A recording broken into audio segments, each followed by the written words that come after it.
예수 그리스도께서 영원하신 하나님의 아들이신데 이 땅에 오셨습니다. 예수님이 이 땅에 오신 것은 다름이 아니라 섬기려 오셨다고 했습니다.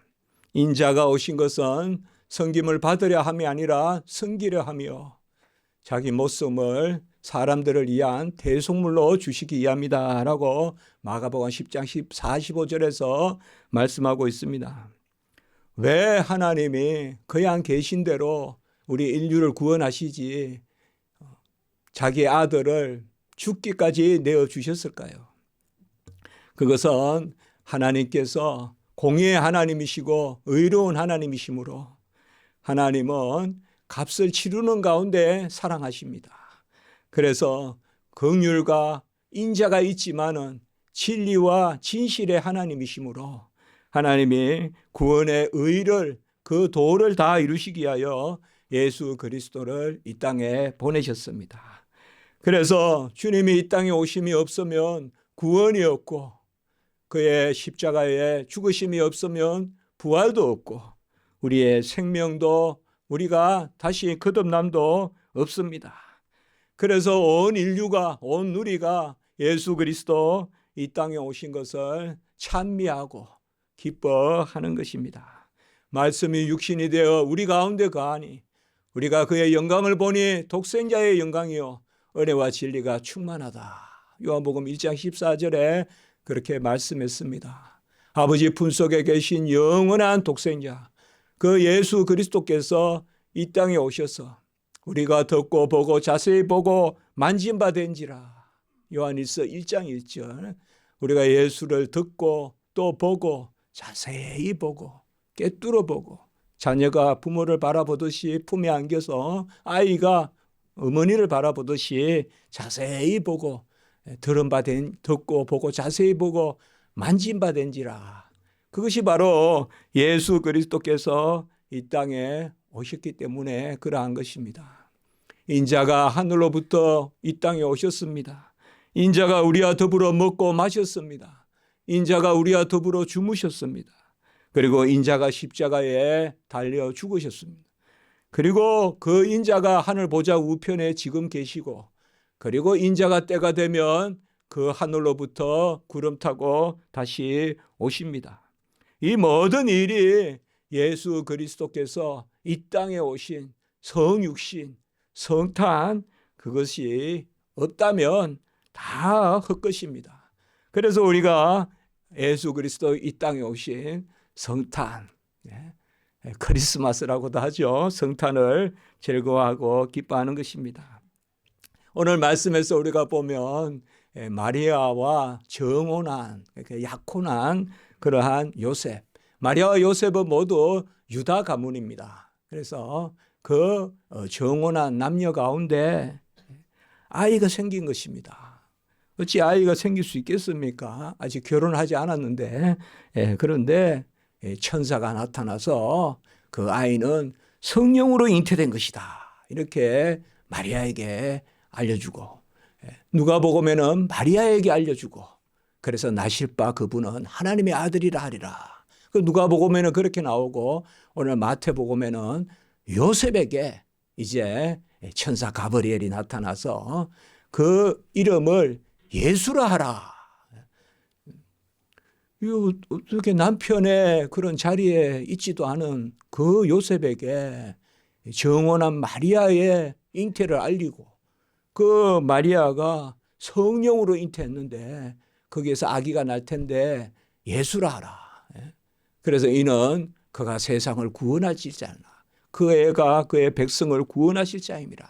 오늘 1장 21절에 그리고 또 이사야 7장 14절의 말씀을 기억하면서 예언된 말씀 오늘 1장 23절에 나오지만 처녀가 잉태하여 아이를 낳으리니 임마누엘이라 하리라.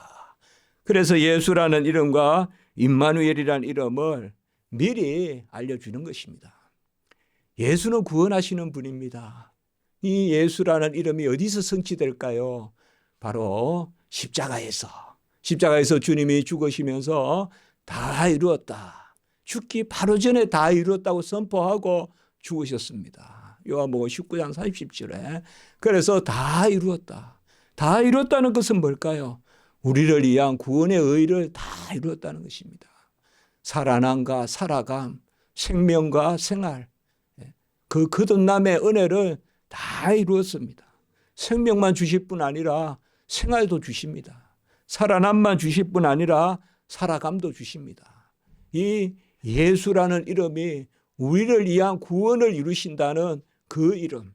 그러니까 예수의 이름을 다 이루시고, 그리고 임마누엘이란 이름은 뭘까요? 그 예수가 우리 안에 들어와 사신다는 것입니다. 임마누엘이라는 뜻이 바로 하나님이 우리와 함께 계신다는 뜻이거든요. 오늘 말씀에도 나오지만은 하나님이 우리와 함께 계시다. 이제 예수 그리스도께서 죽고 부활하셔서 보좌 우편에서 성령을 부어주십니다. 그래서 우리가 다 그 성령을 받았습니다. 오늘 이 눈이 오는데 우리가 뽀드득 밟고 오신 분도 있고 또 차를 타고 이렇게 오셨는데 그냥 온 게 아닙니다. 하나님이 다 부르셔서 온 겁니다. 하나님이 독수리의 날개에 실어서 우리를 옮겨주신 것입니다. 저는 매주 교회에 오면서 그 생각을 합니다. 우리 인간은 의지의 그런 생명이라 다 자기 결단을 하고 이리 갈까 저리 갈까 마음을 정하여서 사는데, 우리 발걸음이 이 교회로 향하는 것은 바로 성령을 부어주셨기 때문에 그렇거든요. 성령이 우리 안에 역사하기 때문에 우리가 교회에 발걸음을 옮기게 되고 또 예배 드리고 하나님께 영광을 올리거든요. 그 성령이 바로 임마누엘 영입니다. 그 성령이 바로 예수가 우리와 함께 계시는 갈라디아 1장 20절. 이제 우리가 내가 사는 것이 아니요 내 안에 그리스도가 사신다. 그래서 그리스도가 우리와 함께 사시고 우리 속에 사신다. 요한복음 14장 17절. 그래서 임마누엘입니다. 우리와 함께 계실 뿐만 아니라 우리 속에 계십니다. 함께 계시다면 간혹은 떨어져도 계시겠죠. 그렇지 않습니까? 우리가 함께 있다는 것은 그래도 조금이라도 떨어져 있는 게 함께 있는 것입니다. 함께 있다는 것은 그러나 이제 성령이 임하면 함께 그리고 속에 거하겠습니다. 요한복음 14장 17절에 말씀했거든요. 그래서 이 모든 일이 오늘 이 땅에 오신 아기 예수 그리스도가 이 땅에 오셨기 때문에 그가 모든 의를 다 이루시고 그 의를 다 우리 거 삼아 주시고 예수님이 취할 것이 하나도 없습니다. 잉태도 나심도 사심도 고난당하심도 죽으심도 모두 우리를 위한 것입니다. 그래서 예수님이 다 이루신 것을 우리에게 부어주시는데 어떻게 우리 거 삼아 주시느냐? 성령이 임하면 우리 거 다 됩니다. 성령이 임하지 않으면 아무것도 우리 게 될 수가 없습니다만 성령이 임하면 예수 그리스도 것이 다 우리의 것이 됩니다. 그래서 예수님은 다 이루시고 보좌 우편에서 내가 떠나가는 것이 유익이다라고 이 땅에서 죽고 부활하시고 승천하셔서 지금 하나님 우편에서 우리에게 성령을 부어주셔서 우리가 다 이렇게 성령을 받은 것입니다. 성령을 받고 하나님께 아멘하고 예배를 드리는 것입니다. 이 땅에 오신 예수 그리스도는 예언된 메시아십니다. 그저 갑자기 오시지 않았습니다. 예언됐습니다. 창세기 3장 15절에 보면 여자의 후손이 뱀의 머리를 상하게 한다. 아담과 하와가 죄를 짓고 그들을 벌하기 전에 벌써 약속을 하셨습니다. 하나님. 항상 하나님은 먼저 심판하시고 벌하시는 것 같지만은 그렇지 않습니다. 먼저 구할 길을 내십니다. 그래서 인류가 죄를 지었을 때, 그래서 하나님 앞에 부끄러워서 나무 뒤에 숨었을 때 그때 하나님이 약속하십니다. 창세기 3장 15절에 여자의 후손이 뱀의 머리를 상하게 한다. 그 여자의 후손이 바로 누굴까요? 그 이사야 7장 14절에 처녀가 잉태하여 아이를 낳으리니. 아주 암흑이 꽉 찬 그러한 어두운 시대였습니다. 구약의 아하스 시대 때, 아하스 왕 때 비로소 이스라엘은 벌써 망했고 유다는 그래도 망하지 않을 것이다. 예루살렘 성전이 있기 때문에. 그러나 사람의 지은 성전이 무슨 능력이 있겠습니까? 그러나 이스라엘 백성들, 이스라엘의 북이스라엘이 망하고 남쪽 유다 사람들은 유다는 망하지 않을 것이다. 성전이 있기 때문에 생각했지만은 유다도 느부갓네살 왕에 망하지 않습니까? 바벨론에. 그때가 바로 그 시작이 아하스 왕 때거든요. 그 아하스 왕 때 선지자 이사야가 있었습니다. 선지자 이사야에게 한 징조가 나타나서, 한 징조, 그거를 신약으로 말하면 표적입니다. 한 표적이 나타나서 처녀가 잉태하여 아이를 낳으리니 임마누엘이라 하리라. 700년, 800년 전에 벌써 그 예언을 한 것입니다. 이사야 7장 14절에. 그 처녀가 잉태하여 아이를 낳으리니 임마누엘이라 하리라. 그 처녀 잉태, 바로 남자를 알지 못하고 아직 남자와 동서하기 전에 아기를 가지고 아기를 낳은, 그것이 바로 이 땅에 오신 예수 그리스도, 성령으로 잉태하신 예수 그리스도십니다. 베들레헴 땅에서 나셨습니다. 오늘도 이스라엘 땅에 가보면 베들레헴이 아주 평안한 곳이 아닙니다. 위험한 곳입니다. 베들레헴에 가면 베들레헴도 경계선에 있는, 그래서 함부로 못 가고 조심해서 다녀야 되는 곳이 베들레헴인데 저도 학생들하고 같이 가봤습니다. 그 베들레헴 아기 예수 그리스도, 그 베들레헴에서 옛날 성경에는 사간이라 그랬고 바로 여간, 그래서 지나가는 나그네들이 객이 머무는 그곳에서 말구유에서 나셨습니다. 말구유에서 예수 그리스도께서 나셨습니다. 이 베들레헴에서 나실 것도 이미 미가서에 예언됐습니다. 베들레헴 에브라다야, 너는 결코 작은 곳이 아니다. 베들레헴이 작은 곳이라고 하지만 베들레헴은 큰 도시는 아닙니다. 작은 성입니다. 그런데 그곳에서 바로 메시아 예수 그리스도가 나시는 것입니다. 이미 구약에서 창세기부터 예언된 분이 이제 오늘 이 땅에 오신, 그것을 우리가 기념하는 것이 성탄의 예배입니다. 우리가 어제 말씀에서도 보았지만은 예수 그리스도는 의로운 가지요 선한 목자요. 그래서 예수님이 예레미야 선지자가 예레미야 23장 5절에 의로운 가지다, 그리고 선한 목자다, 그렇게 예언했지 않습니까? 우리 예수님이 바로 그분이십니다. 이 세상에 누가 목자가 있겠습니까? 누가 양을 그렇게 돌보고, 요한복음 10장에 선한 목자의 비유가 나오지 않습니까? 예수님께서 말씀했어요. 나는 선한 목자다. 요한복음 10장 1절에서 18절까지 나옵니다. 그래서 선한 목자다.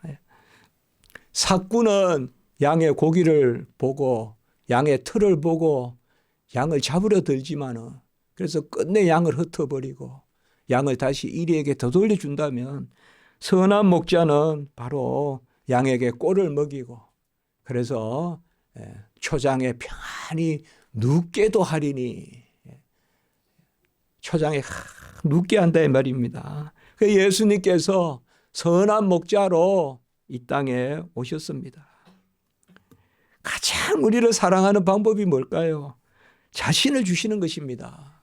자신을 주시는 거예요. 우리도 간혹 자녀들을 위하여 부모님들이 자신을 줍니다. 살을 깎고, 그래서 자녀들에게 줍니다. 그러나 부모 자신을 줄 수는 없습니다. 자신을 준다고 표현은 하지만 생명을 줄 수 없습니다. 자녀에게. 자녀가 죽어간다고 어찌 부모가 자녀를 살리겠습니까? 그러나 예수 그리스도는 이 땅에 오셔서 자신을 주셨습니다. 자신을 거룩하고 향기롭고 희생제물로 주셨습니다. 에베소 5장 2절에. 그리고 자신을 대속물로 주셨습니다. 디모데전서 2장 6절. 자신을 우리를 위한 그러한 대속물로 주셨습니다. 자신을 우리를 위하여 주시는 방식이 뭡니까? 바로 선한 목자가 이 땅에 오셔서 자신을 양의 자리로 드렸습니다. 목자시지만은 양으로서 자신을 드리시는 우리의 유월절 양이 되셨습니다. 세상 죄를 지고 가는 하나님의 어린 양이 되셨습니다. 다 우리가 제각기 자기 길을 가는 양과 같거늘 우리는 각각 소견대로 그냥 양이 무슨 길을 압니까? 이리 갔다 저리 갔다. 어떻게 양이 스스로 찾아서 먹고 살겠습니까? 목자가 이끌어야 되는데 주님께서 우리를 얼마나 사랑하시는지 양의 자리에서 우리의 값을 치르고 구원을 이루신 것입니다. 구약에 예언된 모든 말씀들, 언약들, 제사들, 절기들 이것을 예수 그리스도께서 다 이루셨습니다. 누가 우리 자리에서 우리의 죄를 사할 수 있겠습니까? 누가 죄의 값인 사망을 가져갈 수 있겠습니까?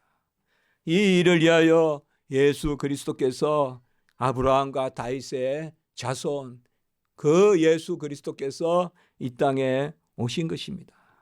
오늘 말씀에 보면 요셉과 마리아의 그러한 약혼한 가운데서 성령으로 잉태하셨다라고 했습니다. 왜 그냥 부모 있는 가운데 자식으로 낳지 않고 성령으로 잉태하여 이러한 잉태는 없습니다. 이 세상에. 예수님만 성령으로 잉태하신 분입니다. 예수님은 남자와 여자 사이에서 나신 분이 아닙니다. 마리아의 몸에서 인성을 취하셨는데 그래서 우리와 같이 사람이 되셨는데 예수님은 남자와 여자 사이에 그러한 출생이 아닙니다. 우리는 모두 원죄에 속합니다. 우리는 타고나면서 진노의 자녀들입니다. 마리아도 원죄가 있습니다. 동정녀 마리아도.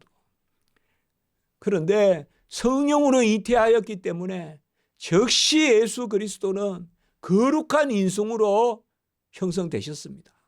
그래서 예수님은 죄가 있으신 적이 없고 죄를 알지도 못합니다. 왜요? 그래야 우리를 위한 대속의 제물이 되실 수 있으니까요. 그래서 성령으로 잉태된 것이 나타났더니 오늘 두 번이나 이야기하고 있습니다. 성령으로 된 것이라 18절과 20절에 그렇게 말하고 있습니다. 예수님이 그냥 우리 인생과 같이 나셨다면 자기 죄를 가져가기도 어려웠을 겁니다.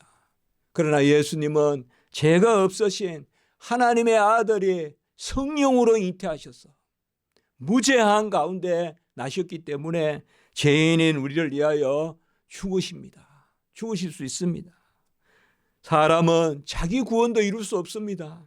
사람은 아무도 누가 누구를 구원할 수 없습니다.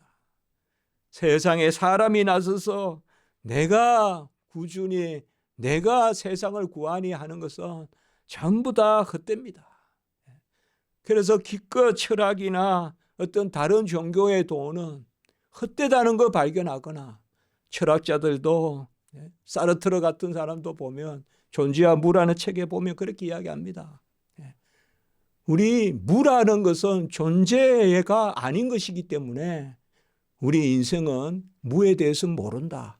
그래서 살아있는 것만 말할 수 있다. 이렇게 이야기합니다. 이게 뭡니까? 바로 우리 인생의 유한함을 뜻합니다.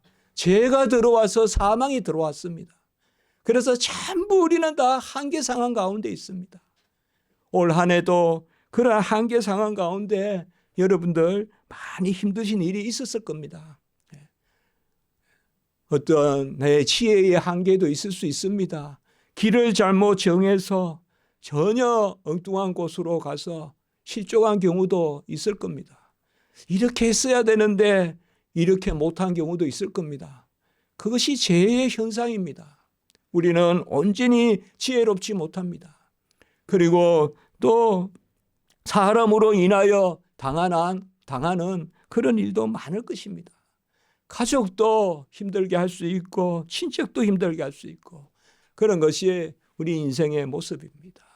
구약에 보면 얼마나 다사다난한 그러한 일들이 많이 기록되어 있습니까? 무엇보다도 우리는 육체의 연약함을 또한 가지고 살고 있습니다. 평생 뛰고 살 것 같아도 어느 순간 뛰지 못하게 되고 평생 걸을 수 있을 것 같아도 어느 순간 걸을 수 없게 되고 그게 우리 인생의 유한한 육체의 한계입니다. 아무도 나를 대신해 줄 수가 없습니다. 아무도 나를 아침에 일어났을 때 대신 일으켜 세워줄 수 없습니다. 내가 일어나야 됩니다. 그러나 일어날 수 없는 것이 우리의 모습입니다. 이런 것이 다 우리에게는 영원히 없고 죄로 말미암아 병이 들어오고 죄로 말미암아 수고가 들어오고 죄로 말미암아 사망이 들어왔습니다. 그것은 당연한 현상입니다. 그러나 당연한 건 아닙니다. 죄 때문에 그런 것입니다. 그러나 예수 그리스도께서 우리의 육신을 가지고 오신 것은 그가 찔림은 우리의 허물을 인하여 그가 상함은 우리의 죄악을 인하며 그가 징계받음으로 우리가 화평을 누리고 그가 채찍에 맞음으로 우리가 나음을 얻었도다. 이사야 53장 5절에 말씀하고 있지 않습니까? 예수님이 다 우리 대신 그가 징계받음으로 그가 재판받음으로 우리가 평화를 누리고 우리가 판단을 받을 때 가장 힘들거든요. 가장 힘든 겁니다. 그러나 예수님이 우리 대신에 헤롯과 안나스와 가야바와 빌라도 아래서 무죄한 예수께서 제 덩어리들 앞에서 심판을 받았기 때문에 그래서 우리가 평화를 누립니다. 사람은 공정치 않습니다. 사람은 온전치 않습니다. 그 사람이 나쁜 게 아닙니다. 나도 나쁜 것입니다. 다 함께 우리는 나쁜 것입니다. 왜 그럴까요? 그것이 바로 죄의 현상들입니다. 죄가 이 땅을 지배하고 있고 어둠이 지배하고 있습니다. 여러분 어떻습니까? 우리가 한 해를 돌아보고 이 사회를 돌아보고 전 세계를 돌아봤을 때 저만 그렇게 생각하는지 몰라도 갈수록 비진리의 어둠이 짙어지고 있습니다. 뭔가 문명이 발전한다고 하지만은 과연 살기가 좋아졌는지 뭔가 많은 이기는 있지만은 우리가 윤택해지고 있는 건지 뭔가 많은 편리함은 있는데 과연 우리 인생이 심오해지고 있는 건지 그저 더 가벼워지고 더 즉흥적이고 그러한 삶을 우리가 사는 것은 아닌지 이 생각을 해보는 것입니다.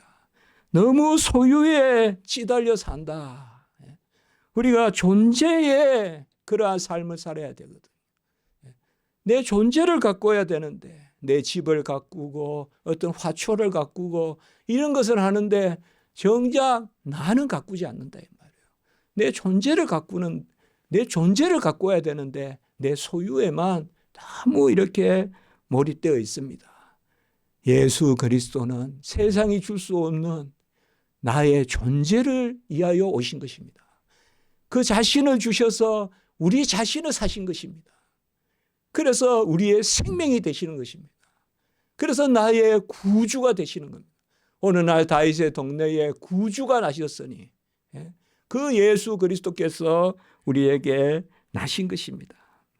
이 예수는 죄가 없습니다. 히브리서 7장 26절에 보면 우리에게 대제사장이 계시니 거룩하고 악이 없고 더러움이 없고 죄인에게서 떠나 계시고 하늘보다 높이 되시니라 라고 이렇게 이야기했습니다. 예수님이 오신 것은 우리 자리로 오신 것입니다. 예수님이 오신 것은 나를 위하여 오신 것입니다. 예수님이 오신 것은 나 때문에 오신 것입니다. 그 예수님이 내가 그 자리에 갈 자리로 오신 것입니다.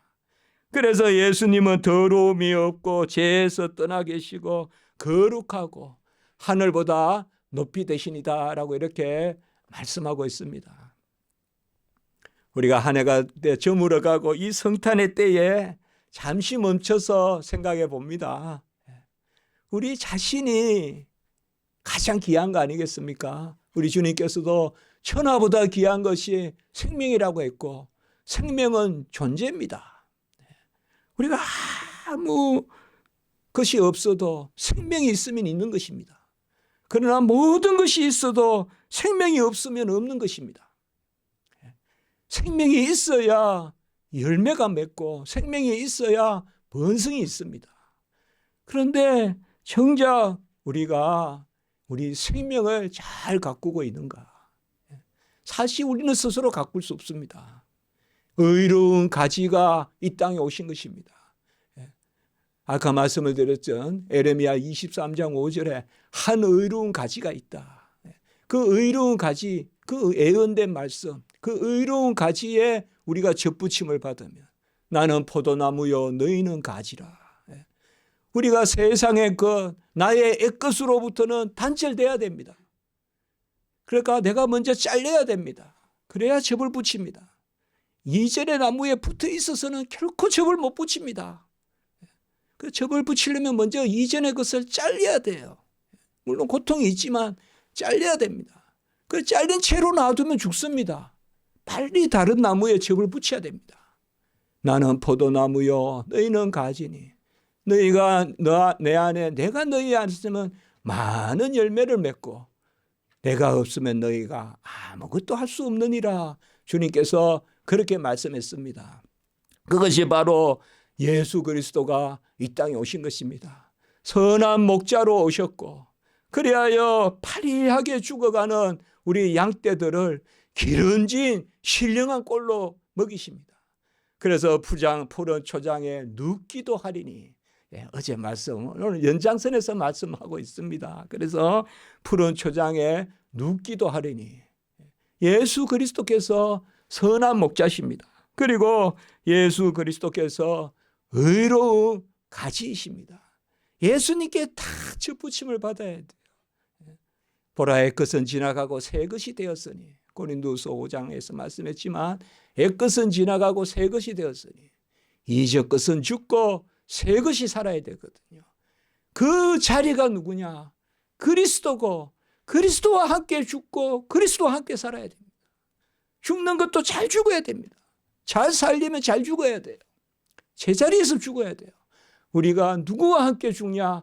그리스도와 함께 죽고 그리스도와 함께 애것을 십자가에 못 박고 그리고 그리스도와 함께 살아나는 거예요. 주와 함께 죽고 주와 함께 사는. 그러면 우리가 풍성한 열매를 맺는다라고 이렇게 말씀하는 것입니다. 이 일을 위하여 우리에게 그러한 자기 살을 찢어서 우리가 그 자리에 들어오게 하시려고 예수님께서 이 땅에 오신 것입니다. 이사야 9장 6절에 보면 한 아기가 낳고 한 아들을 주사 그 이름이 기묘요 모사요 전능하신 하나님 영존하신 아버지 평강의 왕이다라고 이렇게 말씀했습니다. 예수님은 이 땅에 평화를 전하러 오셨습니다. 샬롬이라고 합니다. 신약으로는 에이레네라고도 합니다. 피스, 평강을 전하러 왔습니다. 올 한 해도 돌아보면 이 평강이라는 단어, 평화라는 단어가 너무나 귀한 것 같습니다. 원래 제가 아프리카에 한번 다녀왔지 않습니까? 사실 처음으로 여행해 봤습니다. 제 생에 여행이라는 개념은 사실 처음이었습니다. 저로서는. 그래서 원래 아프리카에 다녀왔는 나미비아 또 남아프리카 공화국. 거기에서 많은 생각을 했습니다. 어떻게 살아야 되느냐. 그래. 주를 위해 열심히 일하면서 죽어야 되겠다. 그 생각을 했습니다. 비행기를 타면서도 차를 타고 가면서도 야 하나님 제가 일하다 그냥 죽게 해주십시오. 일하다 죽게 해주십시오. 그 생각이 들었습니다. 그리고 평화라는 것도 생각해 봤습니다. 야, 그곳은 참 먹을 게 부족합니다. 그곳은 막 너부러져 있고요. 우리 기준으로 보면 너무 무질서합니다. 더럽습니다. 오뽀라는 도시에는 막 먼지가 일어가지고 그냥 그게 그냥 평상의 날입니다. 그게.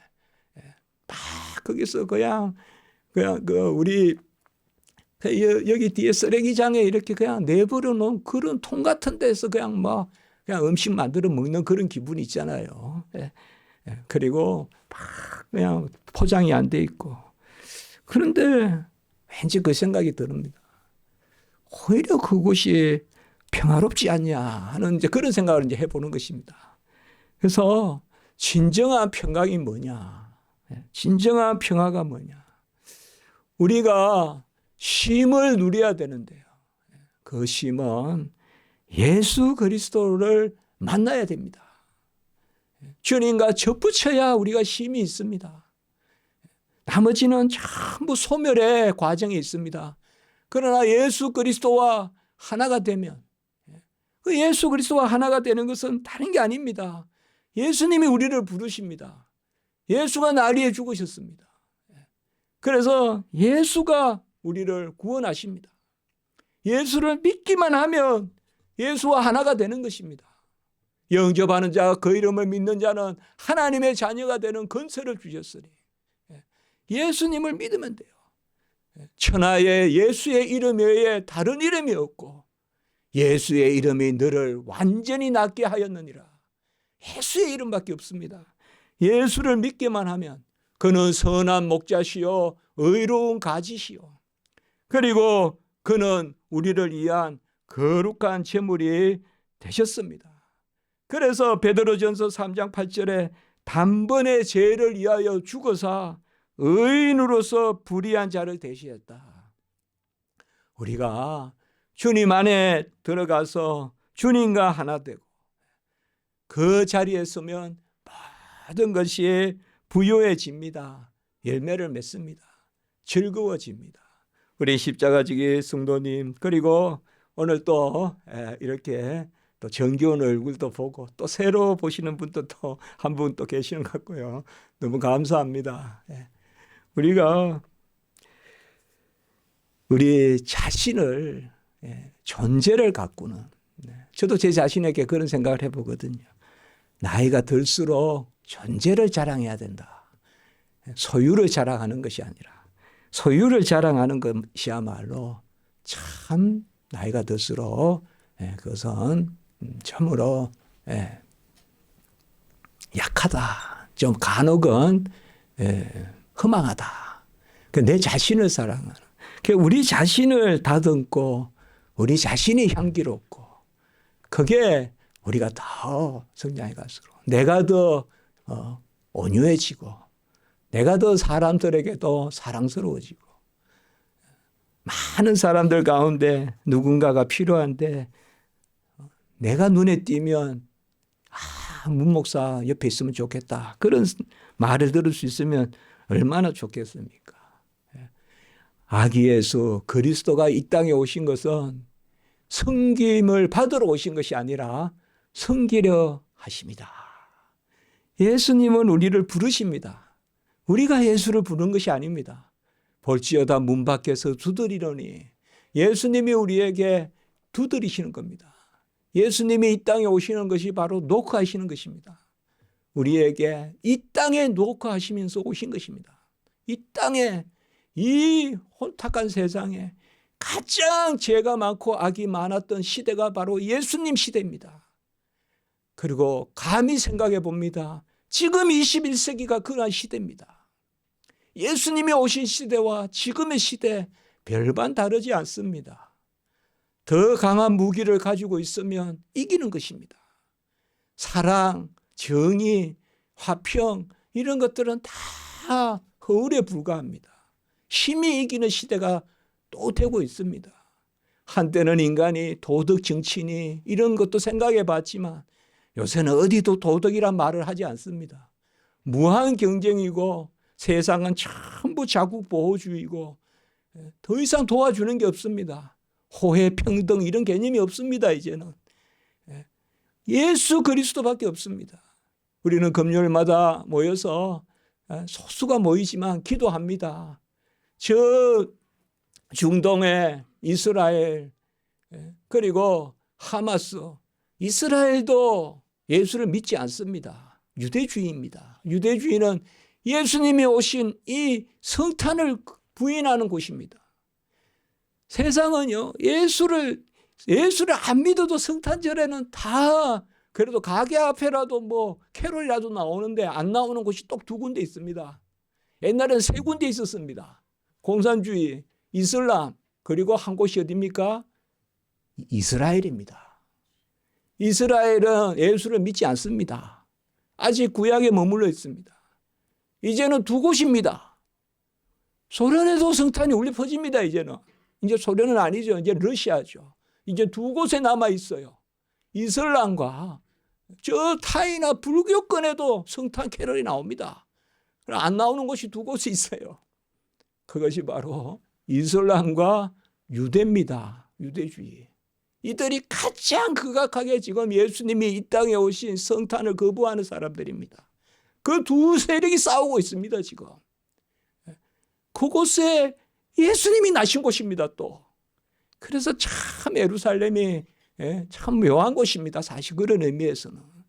아기 예수 그리스도께서 화평하게 지극히 높은 곳에서는 하나님께 영광이요, 땅에서는 기뻐하심을 입은 자들의 평화라고 했습니다. 이곳에 있는 모든 분들에게 우리 아기 예수 그리스도의 평강과 그가 부요하신 자로서 가난하게 되신 것은 우리를 부요하게 하려 하심이라. 고린도후서 8장 9절. 예수님은 충만하신 분입니다. 만유의 만유, 어린이십니다. 만유의 만유십니다. 그가 부요하신 자로서 가난하게 되셨습니다. 무화과나무 앞에서 시장하셨습니다. 가난하게 되신 것은 우리를 부요하게 하려 하십니다. 라고 이렇게 말씀했습니다. 아기 예수 그리스도 이 땅에 오신 그 형통함과 부요함과 그 평강이 우리 성도님들에게 넘치기를 축복합니다. 그리고 이 세계에도 다시금 아기 예수 그리스도의 은혜가 17세기 같이 또 그 더 이전에 1세기, 2세기 같이 초대교회와 같이 다시금 예수 그리스도의 복음이 흥황해서 세계가 정말 그저 먹고 그저 레저하고 그저 그곳에만 사는 게 아니라 좀 심오한 삶을 사는, 그것은 결국 우리 소유 중심의 삶이 아니라 존재 중심의 삶을 사는. 그래서 우리가 성경을 읽을 때 가장 중요한 단어가 예수님이 자신을 주셨다. 그래서 우리 자신을 사셨다. 그것이 바로 성탄의 의미입니다. 나 자신을 사시고 나 자시기 위하여 자신을 주시는 분, 그분은 예수님밖에 없습니다. 예수님 우리 사랑하시고 오늘 이곳에 계신 모든 분들에게 그 예수 그리스도의 평강과 은혜가 또 사랑이 넘치기를 축복합니다. 기도드리겠습니다. 거룩하고 자비로우신 하나님 아버지, 아기 예수 그리스도 이 땅에 오셔서 성령으로 잉태하셔서 이름을 예수라 하라, 임마누엘이라 하라. 그 예수 그리스도 임마누엘, 우리를 위하여 이 땅에 오셔 다 구원을 이루시고 우리와 함께 거하시니 감사를 드립니다. 우리 모든 성도님들 위해 은혜 위에 은혜를 더하여 주시고 동행하시고 참 평강을 주시고 주의 부요함으로 부요하게 하여 주시옵소서. 연약한 분들 위해 강함을 주시고 병중에 있는 분들에게 나음을 허락하여 주시옵소서. 침상을 들고 할렐루야 일어나 기뻐하며 뛰며 찬양하는 예수로 말미암아 난 믿음이 너를 온전히 낫게 하였노니라. 사도행전 3장 16절. 나면서 안전병이 된 자들에게 예수의 이름으로 낫게 하신 그 은혜로 다 낫게 해 주시옵소서. 우리 가게를, 일상을, 우리 소원과 간구를 들어주시고 우리 자녀들도 하나님의 은혜 가운데 평강을 누리게 하여 주시옵소서. 우리 십자가지기 교회 모든 성도님들 불쌍히 여겨주시고 모든 것 끝머리까지 주장하시고 인도해 주시옵소서. 오늘 함께 하신 모든 성도님들, 특별히 아버지여 우리 또 모처럼 함께 하신 우리 윤여실 권사님, 또 이배현 성도님, 또 이혜성 성도님, 또 그 연석 우리 오늘 함께 하지 않았지만 우리 모두 은혜를 베풀어 주시고 또 오늘 이 자리에 처음 자리하신 분에게도 하나님 은혜 위에 은혜를 더하여 주시옵소서. 주 예수 그리스도의 이름으로 감사하며 기도드리옵나이다. 아멘.